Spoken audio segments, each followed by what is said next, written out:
আপনাদের স্বাগত জানাই। আমি আমার রাজনৈতিক বিশ্লেষণ শুনবার জন্য মূল প্রসঙ্গে যাবার আগে কয়েকটা কথা একটু বলে নেওয়া ভালো, যে কথাগুলো আমি প্রায় নিয়মিত বলবার চেষ্টা করছি এবং এগুলো করে বা বলে অনেকের সমালোচনারও শিকার হচ্ছি, অনেকের নিন্দা শিকার হচ্ছি, অনেকের বকাবকিও শুনতে হয়। অবস্থাটা এমন, আমি বুঝতে পারি না যে টেকনোলজি কোথায় গিয়ে দাঁড়িয়েছে ডিজিটাল প্ল্যাটফর্মে, যে কোনোদিন দেখি পুরো আওয়ামী লীগ আমার উপরে ঝাঁপিয়ে পড়ছে, অন্য কারো তেমন কোনো খবর নেই। কোনো দিন দেখি পুরো শিবির বা জামাত আমার উপরে ঝাঁপিয়ে পড়েছে। কোনো ব্লগের পরে দেখা যায় বা ভিডিওর পরে দেখা যায় যে এনসিপি আমার উপরে ঝাঁপিয়ে পড়ছে। বিএনপি ইয়েস নো, কারণ বিএনপিকে একটু মোটামুটি নির্জীব ধরনের সংগঠনই এখন আমি বলছি, সেজন্য তারা খুব একটা সন্তুষ্ট আমার উপরে নয়, এটাও বোঝা যায়। কিন্তু কথা তো বলতেই হবে, কাউকে না কাউকে বলতেই হবে। অন্যের সমালোচনা করা ভালো, সমালোচনা করবার থাকলে এবং আপনি যদি সমালোচনা করবার জায়গায় থাকেন নিশ্চয়ই করবেন। যেমন অন্যের দুর্নীতির বিরুদ্ধে যে কোনো সরকার অতীতের দুর্নীতি নিয়ে তদন্ত করতে পারে, বিচার করতে পারে, কিন্তু নিজের সরকারের আমলে নিজের সময় বর্তমানের দুর্নীতি যদি আপনি অ্যাড্রেস না করেন, সমস্যা যদি অ্যাড্রেস না করেন, অতীত নিয়ে ঘাটাঘাটি করে খুব লাভ নেই। এতে করে ভবিষ্যৎটা নির্মাণ হয় না। ডক্টর মোহাম্মদ ইউনূস এবং তার সরকার শেখ হাসিনার সরকারের প্রচুর সমালোচনা করে, আমরাও করি। শেখ হাসিনার বিদায়ে আমরাও সন্তুষ্ট এবং তার এই বিদায় অনিবার্য ছিল। সেই অনিবার্যতা তৈরি করেছেন তিনি নিজে এবং তার পারিষদবর্গ। প্রতি বছর সেপ্টেম্বর মাসে শেখ হাসিনা যখন জাতিসংঘের সাধারণ অধিবেশনে যোগ দিতে নিউ ইয়র্কে যেতেন, আমরা অনেক সমালোচনা করেছি। প্রচুর লোকজন নিয়ে যেতেন, একটা পিকনিক মুড ছিল। যারা যেতেন তারা কেনই বা যেতেন, কি করতেন, আসলে কি করার তাদের ছিল আমরা বুঝতে পারতাম না, কিন্তু যেতেন।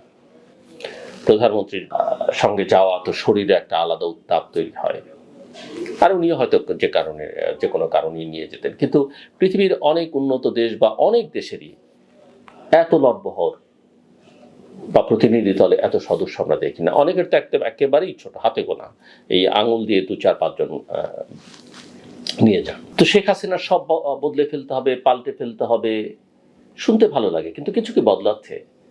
আমি নিজেই বলেছি, আমাদের অন্তর্বর্তীকালীন সরকার প্রধান, পৃথিবী বিখ্যাত মানুষ, তিনি নিজেই তো গুনে এখন পর্যন্ত মোটামুটি পত্রপত্রিকার হিসেব অনুযায়ী 26টা সুবিধা নিয়েছেন, যেগুলো তিনি না নিলেও পারতেন। ম্যান পাওয়ার লাইসেন্স থেকে শুরু করে ইউনিভার্সিটি, অনেক কিছুই। আচ্ছা, সেগুলো নিয়ে অনেক কথা হয়েছে, অনেক কথাবার্তা আমরা বলেছি, নাই বা বললাম। কিন্তু তিনি শেখ হাসিনার মতো ওরকম প্রায় বিমান ভর্তি করে এই যে নিউ ইয়র্কে গেলেন, কাউকে রাস্তাঘাটে ডিমের অত্যাচার বা গালিগালাজ সহ্য করবার জন্য। আপনারা কি জানেন, আমি কয়েকদিন ধরে শুনছি কেউ বলছেন উনি তো মাত্র 5-7 জন নিয়ে গেছেন। উনি 104 জনকে নিয়ে এই সফরে গেছেন, 104 জন। এবং আমরা ওই শেখ হাসিনার সমালোচনা করতাম না যে তিনি তার আত্মীয় স্বজন পরিবারবর্গের অনেক সময় মেয়েকে, কখনো ছেলেকে নিয়ে যেতেন। প্রফেসর ইউনূস কি তার ব্যতিক্রম? গত বছরও তিনি তার কন্যাকে নিয়ে গেছেন, এবছর তো 2 কন্যাকে নিয়ে গেছেন। আর ভ্রাতুষ্পুত্র তো আছেই, যেহেতু প্রধানমন্ত্রীর কার্যালয়ে তার ডেপুটি প্রেস সেক্রেটারি হিসেবে তিনি কাজ করেন। 7 জন উপদেষ্টা গেছেন এই সফরে, 6 জন রাজনীতিকে নিয়ে গেছেন, অনেক আলোচনা হচ্ছে, আর আমিও কথা বলেছি। এর বাইরেও ওই সরকারের যে ভাবাদর্শ আছে সেই ভাবাদর্শের অনুসারী কয়েকজন বিশিষ্ট ব্যক্তিবর্গকে নিয়ে গেছেন। রাষ্ট্রের অর্থের এই অপচয় আমরা কি কেবলমাত্র শেখ হাসিনার সমালোচনার মধ্য দিয়ে বা শুনেই হজম করব? পরিবর্তনটা কোথায় হবে? একটা দেশ, যেই দেশে আমরা ব্যবসায়ীদের গালিগালাজ করি, অনেক আজে বাজে কথা বলি, ব্যবসায়ীদের যে দোষ নেই তা নয়। শেখ হাসিনার সময় আমরা দেখেছি কিভাবে তারা শেখ হাসিনার পদলেহন করেছেন, যদিও তাদের দিক থেকে তারা জীবন বাঁচাবার জন্য, ব্যবসা বাঁচাবার জন্য করেছেন, কথা বলেছেন। কিন্তু একটা দেশে সেই 2007-8 এর মতো প্রতিটা ব্যবসায়ীর পেছনে লেগে থাকা, প্রকাশ্যে অপ্রকাশ্যে, আইন দিয়ে বেআইনিভাবে, চাঁদাবাজির মাধ্যমে, কেউ তো দেশে ব্যবসা বাণিজ্য, ভালো ব্যবসা বাণিজ্য শিল্প গড়ে তুলতে পারছে না। কেউ জেলে, কেউ বিদেশে, কেউ পালিয়ে বেড়াচ্ছেন। তো আপনার দেশের ইকোনমি রান করবে কিভাবে? মানুষ তো দেশের ইকোনমি রান করবে, প্রফেসর মোহাম্মদ ইউনূস তো অর্থনীতিবিদ, বোঝার কথা।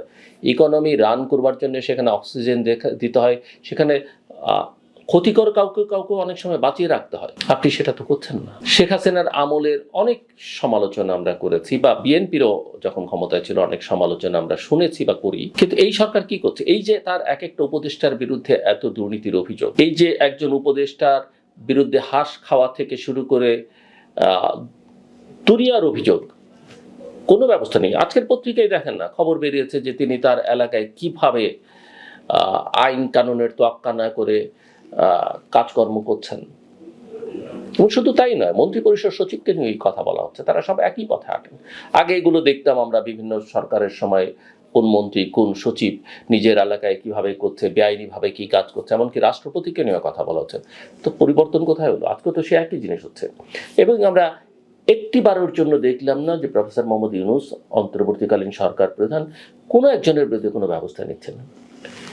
শুধু ওই শেখ হাসিনার মতো ওই মুক্তিযুদ্ধ বঙ্গবন্ধু বয়ান শোনালেই হবে, আর এখন শেখ হাসিনা খারাপ, আওয়ামী লীগ খারাপ, ফ্যাসিবাদ, স্বৈরাচার, এই বাণী শুনতে শুনতে শেখ হাসিনা যেমন বিএনপি জামাত করতেন, এখন ওই ফ্যাসিবাদ, শেখ হাসিনা, আওয়ামী লীগ, তার বিরুদ্ধে বলেই আপনি আপনার সকল অপকর্ম মাফ হয়ে যাবে? আমি বুঝি না।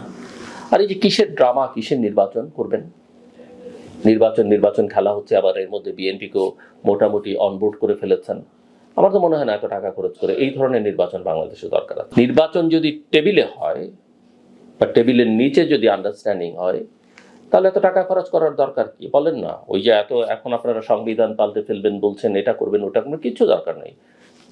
আপনাদের মতো করে একটা প্রেসিডেন্সিয়াল অর্ডার দেন, বা প্রধানমন্ত্রীর একটা নির্দেশ, এক্সিকিউটিভ অর্ডার দিয়ে দেন, দরকার হলে নতুন করে পার্লামেন্ট রিভাইভ করেন, বিএনপি ভাগ করে নিক ৩০০-র মধ্যে কত, জামাত কত, এনসিপি কত, ভাগাভাগি করে দেশ চালান। এটাই যদি মোটিভ হয়, তাহলে এই নির্বাচন নামের ফার্স বা মকারি করবার দরকার নেই আমি মনে করি। বিএনপিও যদি মনে করে যে তাকে এই প্রতিযোগিতার বাইরে গিয়ে আন্ডারস্ট্যান্ডিং করে নির্বাচন করতে হবে, তাহলে আমার মনে হয় আমাদেরকে একটু মুক্তি দেওয়া দরকার, দেশবাসীকে মুক্তি দেওয়া দরকার। আমাদের দেশের অর্থনীতির অবস্থা একদমই ভালো নয়, এটা একটু মাথায় রেখে আসলে চিন্তা করা উচিত, কাজ করা উচিত আমি মনে করি সকলে। এই যে ঢাকা বিশ্ববিদ্যালয় কেন্দ্রীয় ছাত্র সংসদ, ডাকসু আর জাহাঙ্গীরনগর দু ক্যাম্পাসেই আমরা ইসলামী ছাত্র শিবিরের জোড়া জয় দেখলাম। সেটা কেবল ছাত্র রাজনীতির খবর নয়, এটা তরুণ ভোটারের মনস্তত্ত্ব বদলে যাওয়ার সাইনবোর্ড। প্রথা, পরিচয় বা পুরনো আনুগত্য নয়, জিতবে কে, এই বাস্তবতা ভেবেই ভোট দিচ্ছে জেনারেশন জেড বা জেনারেশন জি। তাই ফলাফল ঘোষণার আগেই যেটাকে অনেকে ইসলাম পন্থার ঢেউ বলে আতঙ্ক দেখালেন, সেটার ভেতরে আসলে যে প্রবণতাটা বেশি কাজ করছে সেটার নাম কৌশলগত ভোট। দ্য ডিপ্লোম্যাট জান্নাতুল নায়েম পিয়ালের বিশ্লেষণও এটাকেই সামনে এনেছে যে শিবিরের টানা সাফল্য তরুণদের হঠাৎ মতাদর্শগত ঝুঁকে পড়া নয়, বরং যে জিততে পারে তাকে বেছে নেওয়ার একটা ঠান্ডা অঙ্ক। ডাকসুতে শিবিরের নিরঙ্কুশ জয়ের খবর প্রথম আলোর ইংরেজি সংস্করণ খোলাখুলি বলছে, এটা অভাবনীয়, কিন্তু হাওয়ায় হয়নি। ক্যাম্পাসে কে সংগঠিত, কে হলে থাকে, কারা টেবিল বেঞ্চ দখলে রাখে, এসব বাস্তব ফ্যাক্টরে শিবির এগিয়ে ছিল। জাহাঙ্গীরনগরের ছবিটা আলাদা কিছু নয়, যে তার সামর্থ্য দেখা যাচ্ছে বলে অনেকে মতের মিল না থাকলেও ভোট দিয়েছে, এই সোজা ব্যাখ্যাই বারবার ফিরে আসে। এই মানসিকতা জাতীয় রাজনীতিতেও নেমে এসছে। তরুণদের একটা বৃহৎ অংশ এখন ধরে নিচ্ছে পরের সরকার গড়ার মতো সংগঠন, নেটওয়ার্ক আর মাঠ যাদের আছে তারা BNP. South Asian network on economic modelling সানেমের জুলাইয়ের জরিপে সম্ভাব্য যুব ভোটে বিএনপিকে এগিয়ে প্রায় 38.8%, আর জামায়াতকে দ্বিতীয় স্থানে দেখানো হয়েছে। ধারণাটা যতই বিতর্কিত হোক, কে জিতবে এই বিশ্বাসটা তরুণ ভোটকে নিয়ে যাচ্ছে টেনে। বিশ্বাসটা যত ছড়াচ্ছে ততই সেলফ ফুলফিলিং প্রফেসি, অজেয় ভাবমূর্তি নতুন ভোট টানছে। এখানে একটা রাজনৈতিক স্মৃতি কাজ করছে। 2009-2024 দীর্ঘ সময় নির্বাচনের অভিজ্ঞতা বড় অংশের কাছে ছিল প্রদর্শনী ভোট, বিকল্পরা ভেদ করতে পারে। ফলে নতুন প্রজন্মের চোখে আদর্শ নয়, প্রভাব কেপিআই। ক্যাম্পাসে যেটা দেখা গেছে সিম্প্যাথি ছিল বামের বা মাঝামাঝির দিকে, কিন্তু শেষে ভোট গেছে যার জেতার চাল বেশি। জাতীয় পর্যায়েও সেটাই রিপ্লে হওয়ার ঝুঁকি বা সম্ভাবনা তৈরি হয়েছে। দুটোই বললাম কারণ এক একজন একভাবে দেখবে। এই ইনএভিলিবিলিটি ন্যারেটিভটা যাদের ক্ষতি করছে তারা হলো ছোট বাম, নতুন দল আর স্বতন্ত্ররা। তাদের নীতি পেপার, নতুন ভাষা, ভিন্ন হওয়া সবই আছে, কিন্তু প্রতিযোগিতা করতে পারবেন এই সিগন্যালটা ভোটারের কাছে পৌঁছায়নি। ঢাকা জাহাঙ্গীরনগর সেটাই শিখিয়েছে। যতক্ষণ না তারা উইনেবিলিটি প্রমাণের কোনো দৃশ্যমান মেট্রিক তুলে ধরতে পারছে, ক্যাডার শক্তি, মাঠ উপস্থিতি, জোট গণিত বা টার্গেটেড সিটে বুদ্ধিদীপ্ত প্রার্থী বাছাই, ততক্ষণ কৌশলগত ভোট তাদের পাশ কাটিয়েই যাবে। অন্যদিকে আওয়ামী লীগ ফ্যাক্টরটা এখন ডাবল এজড সোর্স। ইন্টারিম সরকারের নিষেধাজ্ঞা, নিবন্ধন বাতিলের পরও রাজধানী জেলা শহরে ঝটিকা মিছিল দেখাচ্ছে তারা। এটাকে শক্তি প্রদর্শন ভাবতে পারে, কিন্তু জনমতের কোর্টে বার্তা উল্টোও যেতে পারে, বিশেষ করে যখন 24 সেপ্টেম্বরই ঢাকায় এমন মিছিলে 244 জন গ্রেপ্তারের মতো করা পুলিশি অ্যাকশন চোখে পড়ে। চট্টগ্রামে মাইকিং করে ভাড়া দেওয়ার আগে ভাড়াটিয়ার পরিচয় যাচাইয়ের ঘোষণা, কথিত ব্যান্ড পার্টি সমর্থকদের না রাখা, এসবও উত্তেজনা বাড়ায়।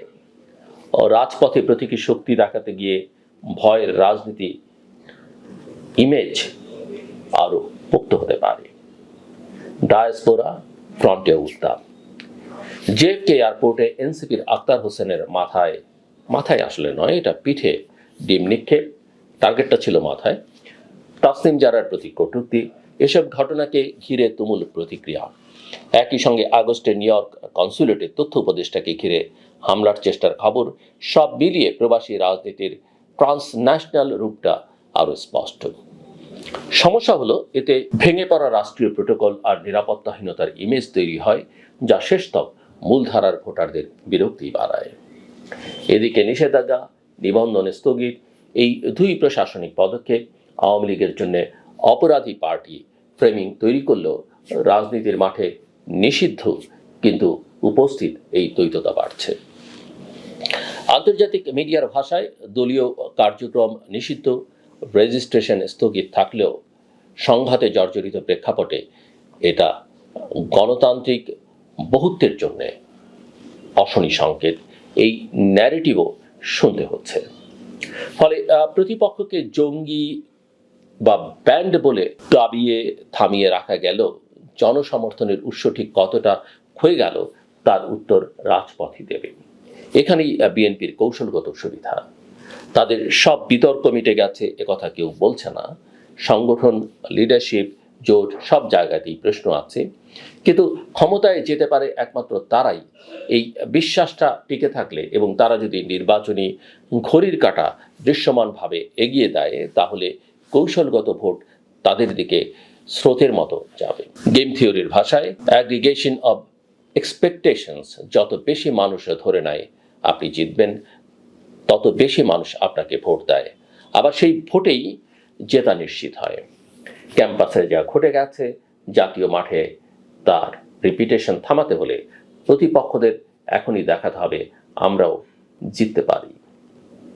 এই জন্য বাম মাঝামাঝিদের প্লেবুক কি হতে পারে? এক, সীমিত কিন্তু জেতার মতো আসলে যৌথ প্রার্থী, অতিরিক্ত প্রার্থিতা কমানো। দুই, নীতি ভাষা নয়, জেতার ম্যাট্রিক সামনে, পেসেন্ট লেভেল সংগঠন, agent defence, turn out ops, data driven canvassing. তিন, তরুণ ভোটারের কাছে সিগন্যাল, ভোট দিলে ফল হবে, অর্থাৎ জেতার স্টোরি বোর্ড। এবং চার, ডায়াসপোরা, প্রতিবাদের শোডাউন নয়, ভোটের দিন টিকে, অর্থাৎ ভোটের দিনটিকে টার্গেট করে রিসোর্স ম্যাপিং। না হলে ওদের ভোট মানে অপচয়, এই ধারণা বদলাবে না। অন্যদিকে আওয়ামী লীগ যদি রাজনীতিতে ফেরার রোডম্যাপ বানাতে চায়, সহিংসতার প্রতীকী খেলা বন্ধ করে আইনি রাজনৈতিক লড়াইয়ের দীর্ঘ নিঃশ্বাস নিতে হবে। কারণ নিউ ইয়র্ক, লন্ডনে ডিম কাজ ছটিকা এসব শিরোনাম হয়তো সোশ্যাল মিডিয়ার অ্যাড্রেনালিন দেয়, কিন্তু মাঝারি ভোটারের চোখে স্টেটসম্যানশিপ কুঁচকে যায়। আর প্রশাসনকে ব্যান, অ্যারেস্ট, মাইকিং, ড্রাইভ, এই ওভার সিকিউরিটাইজেশন ফ্রেম থেকে বেরিয়ে নিরাপত্তা প্রোটোকলকে প্রফেশনাল, টার্গেটেড ও প্রপোর্শনেট রাখতে হবে। নইলে ভয় দেখানোর রাষ্ট্রের ইমেজ ভোটার আরও দূরে সরে যাবে। ওই ইমেজ দেখলে ভোটার আর কাছে থাকে না। বটম লাইনটা সোজা, 2026-এর ফেব্রুয়ারি নির্বাচনের আগে যে দল তরুণদের কাছে উইনেবল সিগন্যালটা বেশি জোরে দিতে পারবে, কৌশলগত ভোটের স্রোতটা তার দিকে যাবে। ক্যাম্পাসে শিবির ফ্যাক্টর তাই একটা টেমপ্লেট। জাতীয় রাজনীতিতে সেটা বিএনপির পক্ষে মোমেন্টাম মাল্টিপ্লায়ার হতে পারে, যতক্ষণ তারা জয়ের অনিবার্যতার গল্পটা বিশ্বাসযোগ্য রাখে। আর যারা বিকল্প হতে চায় তাদের এখনই ভালো লাগা থেকে জেতা যাবে এই ব্রিজটা বানাতে হবে। সময় খুব বেশি নেই, কিন্তু এখনো আছে আমার কাছে মনে হয়। আমার কথা শুনবার জন্য আপনাদের অসংখ্য ধন্যবাদ। আপনাদের সবার জন্য শুভকামনা।